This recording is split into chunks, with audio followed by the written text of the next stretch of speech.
આપણને હું હંમેશા કહું છું, અને હું તો તમારા બધાના આશીર્વાદથી આ ક્ષેત્રની ભાગ્યશાળી દીકરી છું, એ ભાગ્યશાળી જનપ્રતિનિધિ છું, જેના ભાગે ઘણી વખત આ કહેવાનું આવ્યું છે કે જેટલી મોટી જીત એટલી જ મોટી જવાબદારી. આપણી આવી જીત થઈ છે. આ વખતે તો નાગરિકોએ સુનિશ્ચિત કર્યું છે કે તમને કોઈ સવાલ કરવા વાળું ના હોય.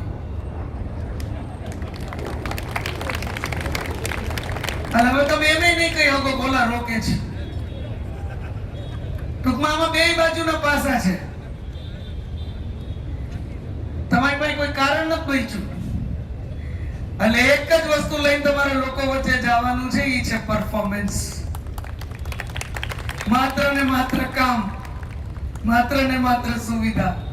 કારણ કે એ પ્રકારે જળમૂળથી નકારાત્મક રાજનીતિ, નેગેટિવ પ્રચાર, ખોટી વિરોધની વાત કરતા સર્વે વિપક્ષોને મજબૂત જાકારો જામનગર શહેરના અને જિલ્લાના નાગરિકોએ આપ્યો છે.